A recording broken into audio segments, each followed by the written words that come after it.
안녕하세요. 백운산 신전의 신녀 인사드리겠습니다. 이민년 새해가 밝아오고 22년도 운세를 말씀드리겠습니다. 오늘은 쥐띠에 대해서 말씀드리겠는데요. 상반기가 저희 2021년도 상반기가 끝날 때쯤 되니까 쥐띠이신 분들이 상담이 많이 오시더라고요. 한 해마다 이렇게 상담을 하다 보면은요, 하반기에는 운이 조금 힘드신 분들이 많이 찾아오시는데 대부분의 쥐띠 분들이 많이 상담을 오시고 용띠 분들이 많이 상담을 오셔서 조금 쥐띠에 대해서 2022년도 운세를 조금 일찍 드리려고 합니다. 제가 사실은 조금 보기에 부담스러울지 모를 이거를 좀 한번 해봤습니다. 사실은 제가 여기 이마에 중간에 어렸을 때 넘어진 흉터가 있어가지고요. 가만히 있어도 내가 인상을 쓰는 모습으로 보입니다. 특히 이렇게 이마에 흉터가 있으신 분들 초년운이 너무나 안 좋고 힘들거든요.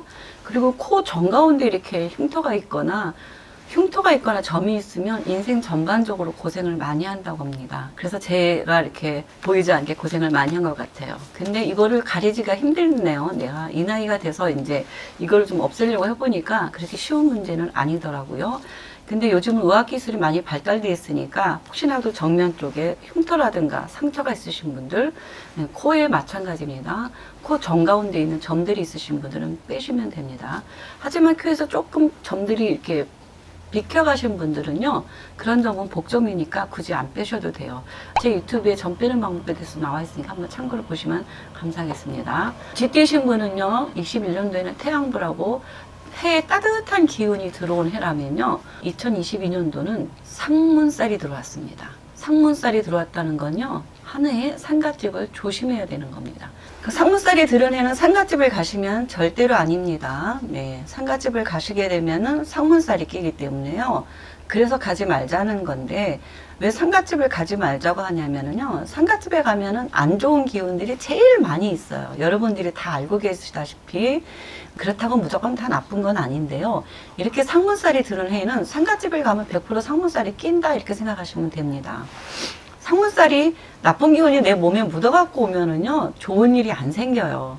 여러분들이 생각하실 때, 왜 갈수록 해갈수록 힘들어지지? 나쁜 기운이 쌓이면 먼지가 쌓여있는데 뭐가 좋겠어요.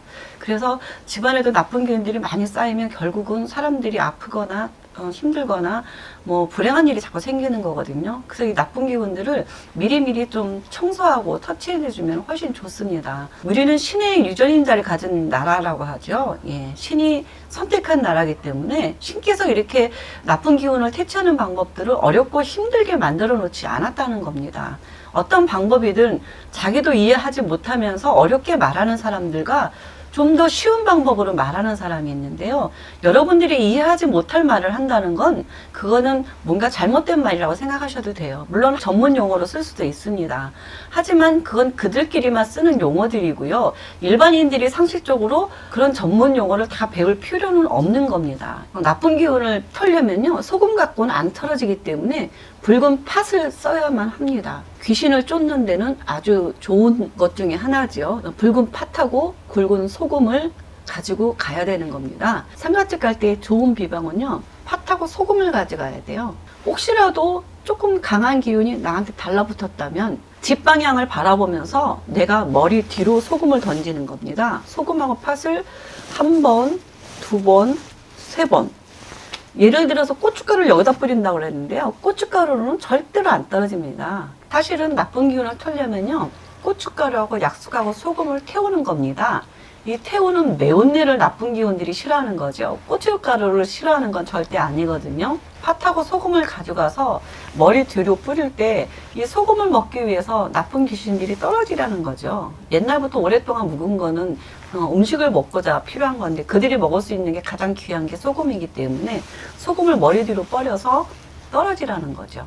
근데 이게 떨어지면은 다시 또 붙어서 따라오면 어떡할까요? 우리 여러분들께서 많이 보시는 퇴마술 볼 때 보면은 뭐 중국에서는 호리병 같은 걸 뭐 이용을 하고 또 신부님들 같은 경우는 무슨 괴짝 같은 걸 얘기하잖아요. 네, 좀 더 쉬운 방법이 있어요. 머리 뒤로 3번 던지고 바로 내 앞에다가 침을 3번 퇴 뱉습니다. 이 침에다가 나쁜 기운을 가두는 거죠. 우리는 침이지만 보이지 않는 기운들한테 이게 강물과도 같은 역할을 해주는 겁니다. 강물처럼 금을 그어 놓은 거예요. 그리고 내 기운이 강하면 웬만한 나쁜 기운들은 그냥 물리칠 수 있어요. 귀신이 보이더라도 야 꺼져, 꿈에서라도 꺼져 이렇게 하면 꺼지게 할 수 있는 나의 강한 기에 그런 것들은 다 눌러버립니다. 그래서 쥐띠이신 분들은 상가집을 조심하시고요. 그 학생들 같은 경우는 그 신체가 성장하는 시기에 가장 중요한 시기이기 때문에 중2부터 이제 고3까지가 제일 힘든 시기인데요. 이럴 때 굉장히 예민할 수 있기 때문에 부모님들이 많이 칭찬해 주시는 게 좋을 것 같습니다. 27세이신 분은 운이 좋습니다, 올해. 그리고 39세이신 분은 운이 좋지도 나쁘지 않은 세모운이기 때문에 작년에 하시던 일을 열심히 이어서 하시는 거 좋은 생각이십니다. 근데 51세가 악운이에요. 악운이기 때문에 하던 일을 조금 줄이시고 하던 일만 열심히 하시면 더 좋은 해가 되겠습니다. 막 늘리고 벌리는 거는 이럴 땐 삼가하시는 게 좋고요. 그 다음에 63세도 운이 아주 좋습니다. 그리고 75세는 세모운입니다. 2022년도 쥐띠 운세를 말씀을 드렸는데요. 이 한 해의 운세가 나의 내년의 운과 후년의 운과 연관이 되어 있기 때문에 한 해에 들어오는 이 상문살이라는 장애물은 사람들마다 랜덤으로 들어오기 때문에 언제 들어올지 모르니까 내가 조심해서 피하는 거 미리 알고 피하시면은 훨씬 더 사는데 편합니다. 여러분들 저의 영상이 도움이 되셨다면 좋아요, 구독 꼭 눌러주시면 복 받으실 겁니다.